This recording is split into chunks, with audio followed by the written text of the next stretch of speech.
Just hold on. Yeah, we will. We're sending the ambulance now. The haunting voice you just heard belongs to 20-year-old Seth Gonzalez, crying out after a horrifying tragedy. Seth jumped down and started pulling at his mother, calling out, "Mummy, mummy, mummy." It was surreal in some ways from other homicides, especially the mass killings. It was very different. In a single moment, Seth Gonzalez lost everything. His mother, sister, and father, all brutally murdered. Out that Claudine and Mrs. Gonzalez had lower body temperatures than Mr. Gonzalez gave us a clue, and I think an important clue, that their deaths were considerably earlier in the piece than Mr. Gonzalez. This case is so horrifying that it left even the most seasoned detectives questioning everything they believed to be true. On July 10, 2001, at 11:48 p.m., a frantic 911 call from 6 Collins Street, North Ryde in Sydney sent emergency responders rushing towards a scene that would haunt them forever. Ambulance service. Please come! Someone has hurt my parents and my family. Sorry? Someone has shot my parents. Please come! What's someone's what? Someone has shot my parents. I think they're all bleeding. They're on the floor. What suburb are you in? They're not breathing. What do I do? What suburb are you in? North Ryde. North Ryde. As they stepped into the house, the first thing that struck them was the sheer brutality. The lifeless body of 46-year-old Teodoro Gonzalez, Seth's father, lay in a pool of blood on the floor. His palm, torn and bloodied, told a chilling story. He had fought for his life, trying to defend himself from the savage attacker wielding the knife. Teodoro's car keys were scattered across the floor, smeared with blood. His open briefcase, papers thrown about as if someone had been frantically searching for something, painted a picture of chaos. Bloody footprints trailed through the room, hinting at the madness that unfolded. But what was even more disturbing was Seth. There he was, kneeling next to his father, crying uncontrollably, his body shaking with grief and shock. He couldn't even stand, completely consumed by the horror of what had just happened. Seth ran around the corner and I followed him. Seth's mother was on the floor. Seth jumped down and started pulling at his mother, calling out, "Mummy, mummy, mummy." The scene was unbearable, yet the nightmare was far from over. Moving through the house, the authorities came across the body of Seth's mother, 43-year-old Mary Loiva Gonzalez. A large laceration on her left throat, at least 6 centimetres long, cut all the major vessels of the throat, but had been inflicted. Her bloodstained handbag lay discarded beside Teodoro's body, its contents scattered across the floor. It looked like someone had been desperately searching through it. But for what? Then came the discovery that would make anyone's stomach churn. Upstairs, they found Seth's 18-year-old sister, Claudine, her body sprawled in a pool of blood. Severe head trauma, stab wounds, her life stolen away in the most brutal way possible. A bloody arc on the wall told the story of her final moments, as her head slammed into it before she fell. The gouge marks on the wall suggested something heavy had been used to strike her down. Every inch of the house screamed horror, but nothing could prepare them for what they would find next. Blood spilled onto the ceramic tile floor, and evidence or signs of a struggle there with movement of shoes in blood and some footprints or shoe prints in blood. Amid the bloodshed, a disturbing message scrawled on the wall caught their eye. "Off Asians, KKK." Was this a hate crime? Or was this something even darker at play?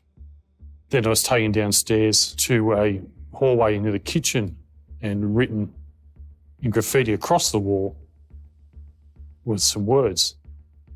That was starkly different to everything else. Like, you have 3 people murdered, then you've got cheap graffiti on a wall. It wasn't consistent with the other homicides I've attended previously. In the kitchen, they found a broken window, another sign of a possible break-in. But when they searched for the murder weapon, all they found were 2 missing knives from the kitchen block. Nothing more. The scene felt wrong. Too wrong.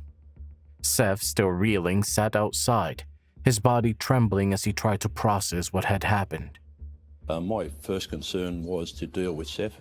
He had found 3 members of his family brutally murdered. I didn't go into the crime scene in the early stages. I firstly just wanted to deal with the victim and the victim's family. Amidst his grief, he told investigators that he had seen intruders. He had even chased them down the street, but couldn't catch them.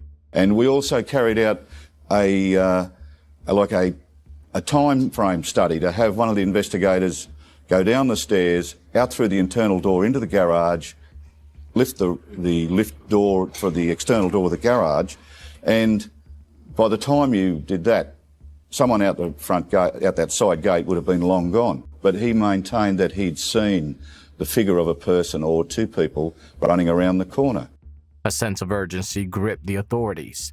But what constantly reminded me was how clean, clinically clean, the entire premises was, except for 3 slain people and the blood. And each of those persons, they hadn't been moved about. There'd been limited activity. It was surreal in some ways from other homicides, especially the mass killings. It was very different. As the investigation deepened, a specialized task force was set up to explore the possibility of an anti-Asian hate crime. But what they didn't know was that this was just the beginning. The truth, the horrifying truth, was far more shocking than anyone could have imagined. Based on the evidence, it was believed that the murders were likely the outcome of a robbery gone wrong. However, some speculated that the attackers were searching for something specific. Interesting, upstairs in all of the bedroom, in Seth's room and in the spare bedroom, I remember that the doors of the cupboards were open. Everything inside the cupboards was neatly in place and folded. It actually looked like part of a shop in there. It was that neat, but nothing was out of place. So it seemed that at the time we thought a long time about why the doors were open. You would have expected that everything would have been tipped out on the floor if people were actually looking for money or valuables. To tackle the anti-Asian hate crime angle, a dedicated task force was assembled. I had a multidiscipline team in that because we had an Asian family involved in this incident. We had 2 members of the Asian crime squad to work on the investigation with us. 6 days after the brutal murders, authorities brought Seth back to the house, hoping to piece together the shattered puzzle of that fateful night. What he uncovered during the reenactment would lead investigators down a path filled with chilling twists and unexpected turns. Seth's heart-wrenching account painted a vivid picture of his night before the disaster struck. He told authorities that his sister was still alive when he found her. That evening, on July 10th, Seth was out with his friend Sam DeCillo in Sydney's Central Business District, enjoying the evening just as they planned. They dined at Planet Hollywood, played games at an arcade, and then after dropping Sam off at 11:30 p.m., Seth returned home, only to be greeted by the unimaginable horror that awaited him inside. He immediately dialed 911 at 11:48 p.m., his voice trembling with panic. Sam, Seth's close friend, confirmed every detail of the night, as did Seth's neighbor, Shane Hanley, who was the first to arrive on the scene. Shane recalled how Seth was utterly distraught, pacing and desperately calling out for help inside the house. It was clear to everyone that Seth was a victim of this unimaginable tragedy, not its cause. With no arrests made and the killer still at large, Seth took to the media, begging the murderers to come forward. He offered a $100,000 reward to anyone who could provide information leading to their capture. But if you were to picture the 4 corners of the world, in my world we were the 4. My family, friends, and myself would like to ask anyone out there to please help us. At the family funeral on July 20th, Seth's grief was evident, but something about his actions stood out. During the eulogy, he sang Mariah Carey's One Sweet Day, a song filled with deep emotion and longing. Sorry, I never told you all I wanted to say, and I know eventually we'll be together one sweet day. The haunting lyrics seemed to reflect his sorrow, but the calmness in Seth's delivery was striking. His voice, though steady, carried the weight of loss. Many, including his maternal aunt Emily Luna, noted the profound sadness in the moment, yet it was clear that Seth was struggling with his overwhelming grief. Despite his pain, Seth tried to honor his family in the best way he knew how, through his passion for music. The detectives, while still focused on gathering evidence, could only imagine the torment Seth must have felt as he said goodbye to the people he loved most. The song, a tribute to loss, seemed to capture his heartache, and the investigators continued to work tirelessly, hoping for any clue that could help solve the brutal murders that had shattered his life. In the days following, Seth's revelations continued to complicate the case. During further investigations with detectives, he uncovered disturbing new clues that pointed to a possible revenge plot. He handed over threatening emails from a Filipino businessman and an adversary of his father that suggested a personal vendetta. Seth also mentioned a past altercation where his family had been targeted by aggressive drivers, a possible clue to the mounting tension. The driver of the vehicle drove past them not far from their house and yelled out an anti-Asian comment before speeding away. As Seth's hunt for answers grew more desperate, a fresh nightmare unfolded. He began receiving targeting emails himself, messages that made it clear the killers weren't done yet. They were now targeting him. Fearing for his life, authorities moved swiftly, advising Seth to seek shelter in a safer location with round-the-clock protection. Yet, as detectives dug deeper, one glaring inconsistency remained. Seth had initially told authorities that his family had been shot. However, upon investigation, no gunshot wounds were found on the bodies, nor were there any shell casings at the scene. In the chaos and shock of that night, it seemed that Seth's memory might have been clouded by the traumatic events he had just witnessed. As the investigation continued, Seth remained at the heart of it all, devastated by the loss of his family. Detectives focused on finding the truth and kept a close eye on every lead, but no one had been ruled out yet.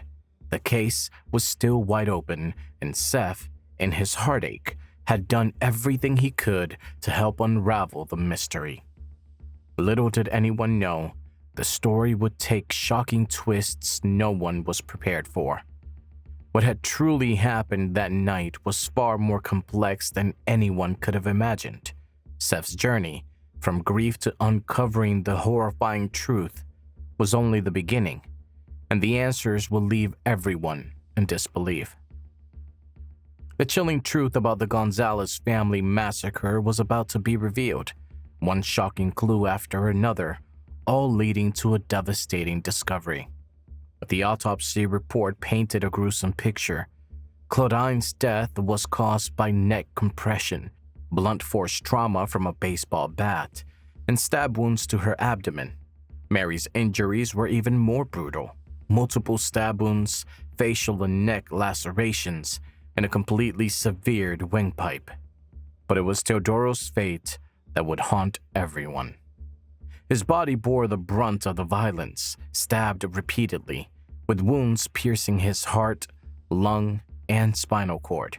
But the most disturbing finding was still to be revealed. The family had been killed over 3 to 4 hours, likely between 4 and 8 p.m.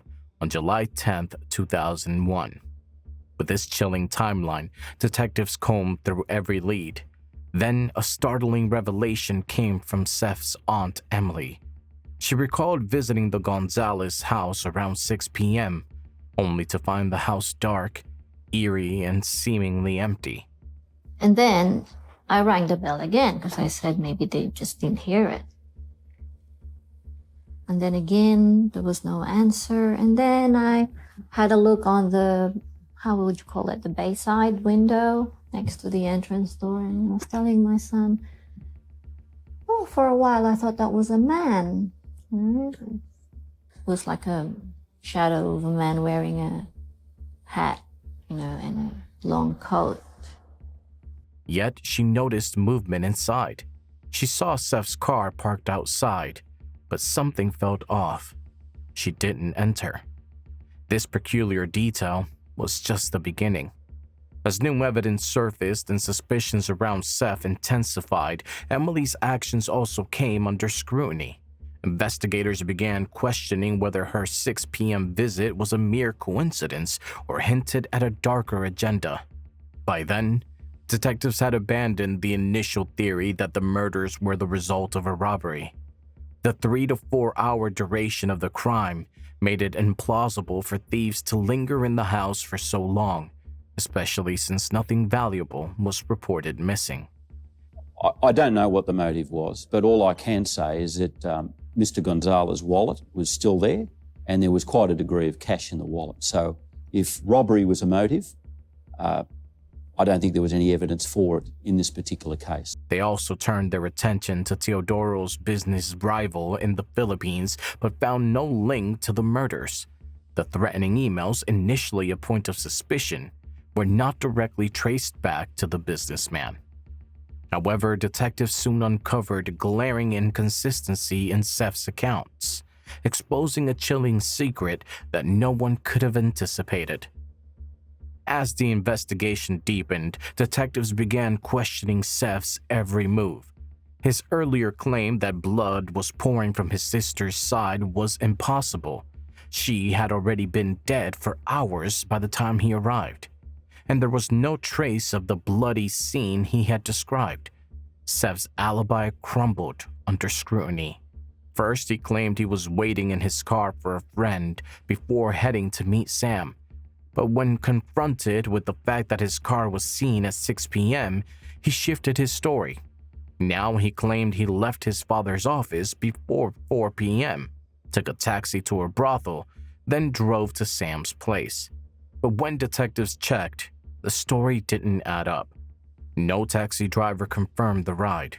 He also enlisted the help of a taxi driver by paying him $50 and said to him that, and if anyone asked where I was, please just tell them that you were giving me a lift to Chatswood. The taxi driver took that $50 thinking that he probably had a girlfriend that he was trying to lie for.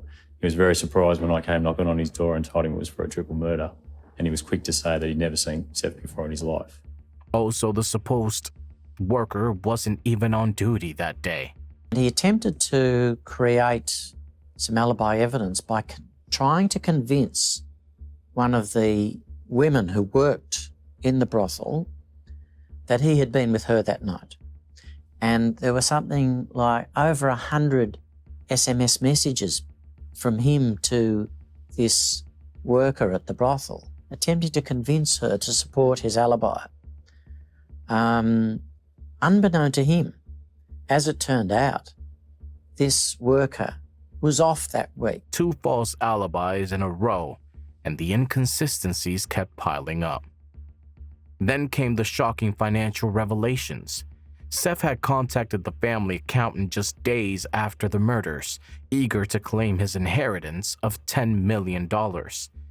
Within a couple of days of the deaths, Seth had gone to see the family accountant to make inquiries about how large the estate was of his parents in Australia and about how he could get access to some of it. Within a few weeks of the deaths, he'd gone to a Lexus dealer and placed an order for a Lexus sports car worth $175,000. He had even traded in his family's luxury cars and pawned his mother's jewelry. As if that wasn't enough, he had applied for a $15,000 compensation payout and moved into a lavish apartment in Chatswood. But that wasn't all. He even claimed to have a brain tumor asking his grandmother for a staggering $190,000 for surgery. It soon became clear Seth wasn't grieving. He was chasing wealth and luxury at any cost. Why would someone who just lost his family first go and see his dad's accountant a few days after the incident?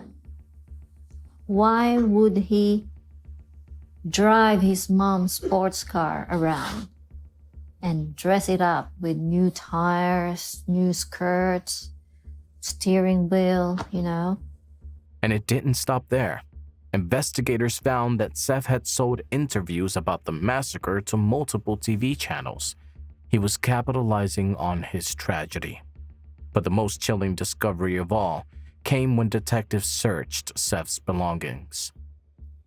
Numerous searches had been done on his computer by him for ways of killing, and he had purchased some poison seeds and had used those seeds to make a poison liquid that was found in his bedroom, and that liquid had been used in an attempt to poison his mother.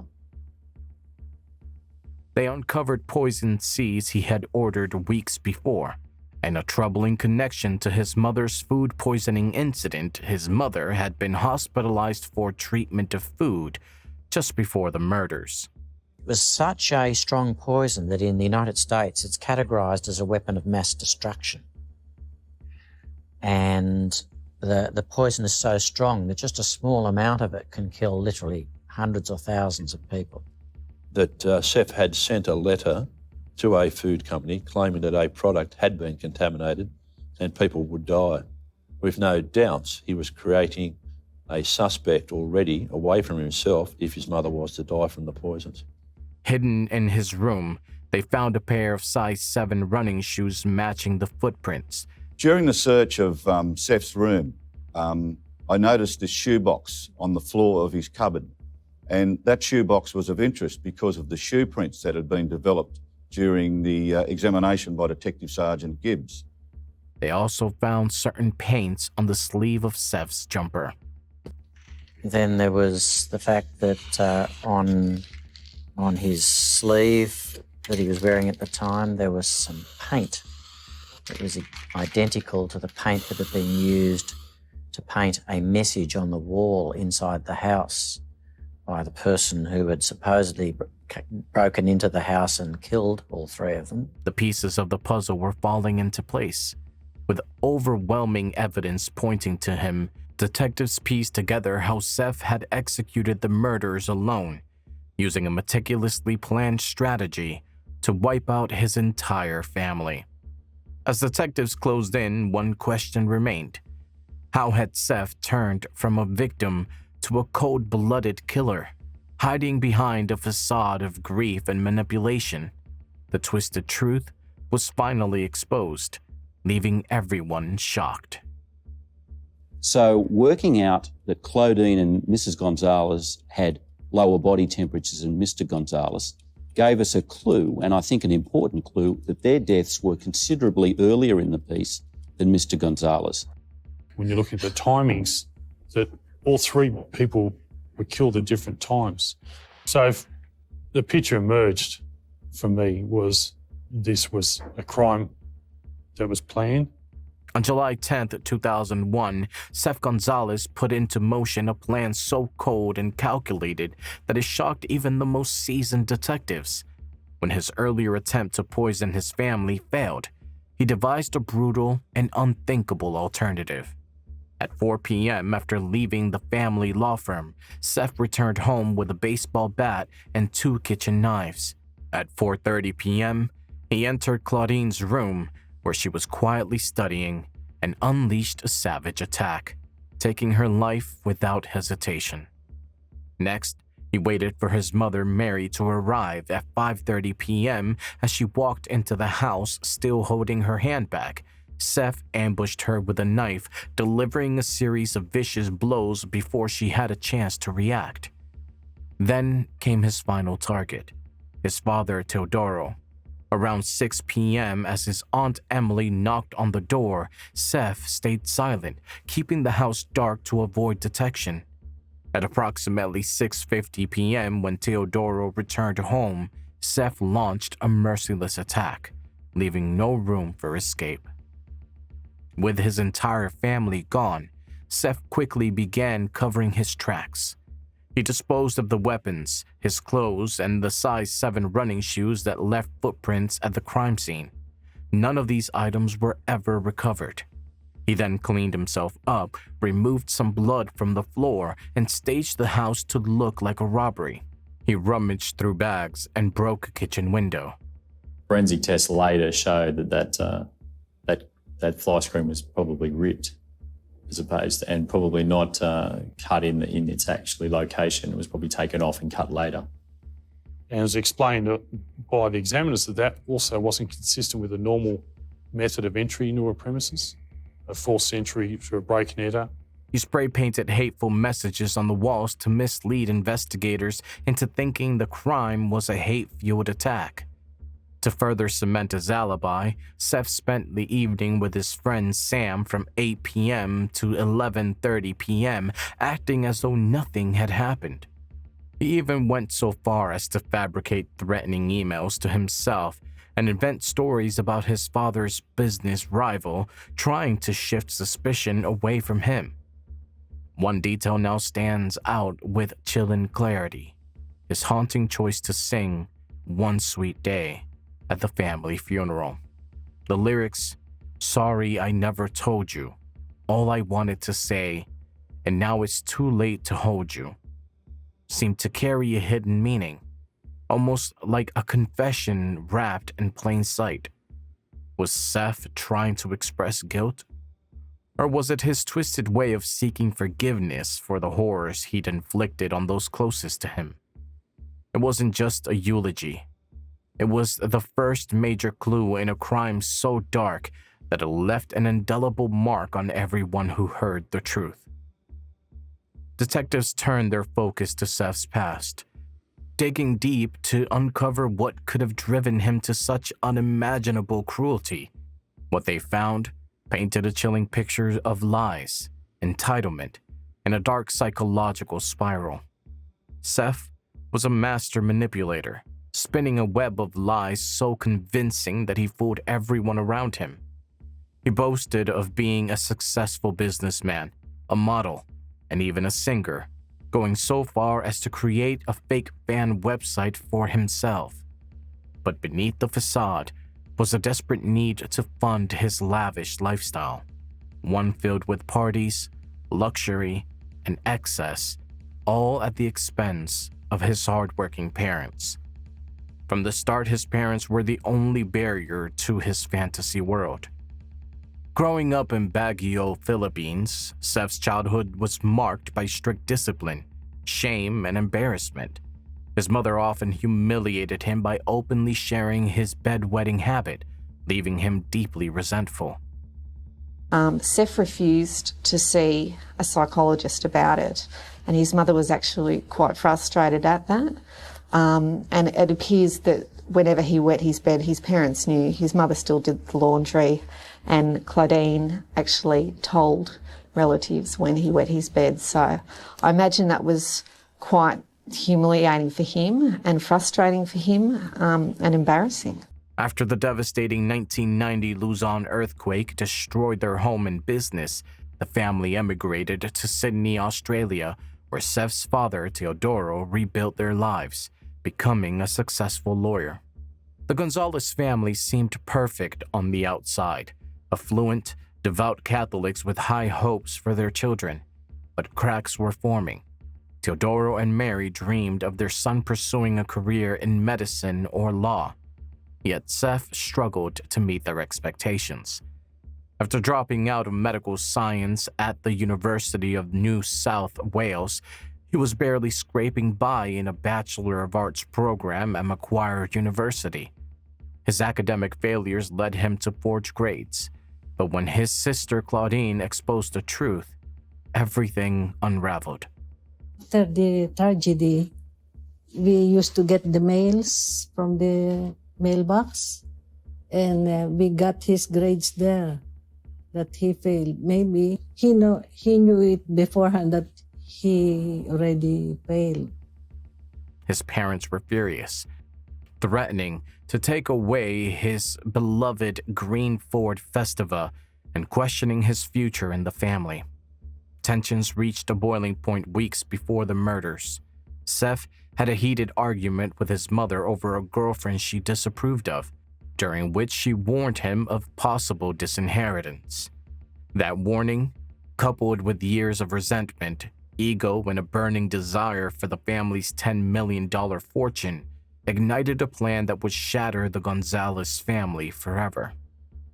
After over a year of lies, deception, and shocking revelations, Seth's twisted web began to collapse. On June 13, 2002, he was arrested and charged with 3 counts of murder and 1 count of threatening product contamination. Held at Silverwater Correctional Center, he would finally face the truth, a truth so horrifying that it left everyone wondering how far one man could go for greed. Despite the mountain of evidence against him, Seth boldly pleaded not guilty. His defense lawyer claimed he was mentally ill, pointing to the trauma of surviving a devastating earthquake in his childhood. They argued he had been battling severe depression and suicidal thoughts for months before the murders. But Justice Bruce James saw right through it. He ruled that Seth's motives was pure greed, a calculated plan for financial gain. The judge called the killing some of the most horrifying murders ever committed under common law, rejecting any claim of mental illness. On September 17, 2004, the jury found Seth guilty on all charges. He was sentenced to 3 life terms in prison with no chance of parole. I think justice has been done, but it would have been easier to accept if it were a different person. It's just so hard to accept. Now Seth spends his days in the maximum security Goldburn Correctional Center, forever locked away from the life of luxury he so desperately craved. Although justice was served for the Gonzalez family, the tragedy left the community haunted by the memory of a devoted father who once risked his life for his son, only to be killed by him along with the rest of the family. He had his leg pinned under a beam, and his father, out the front of the hotel seeing his son was missing, actually crawled through the rubble and the dust and the debris to rescue his son. In September 2021, Seth gave a startling interview at Lithgow Correctional Center. Shockingly, he showed no genuine remorse for his actions. Instead, I look back at how I was 20 years ago. You know, I'll say myself that I was a foolish, dumb kid who did a lot of silly things. That's not to make any excuses. That's just a fact. You know, but it comes down to this: when someone goes through a tragedy like that, what's the textbook way for someone to react? And even looking back now, I don't think I would have done anything differently because of my age and what I went through. You know, I understandably some of the things that I did may have, you know, made me look irrational. But again, I look back at that and think, how would someone react in that situation? What's the rational way for someone to react when they go through something like that? And so, I guess I could say I forgive my young self for whatever I did in the past, because, you know, what's the textbook way? What's the right way for someone to act in that situation? he continued to claim his innocence, insisting he was the victim of a wrongful conviction due to tampered evidence at his trial. His legal team argued that the spray paint found on his jumper didn't match the paint at the crime scene and claimed the murders occurred as late as 10 p.m. when Seth was allegedly away from the house.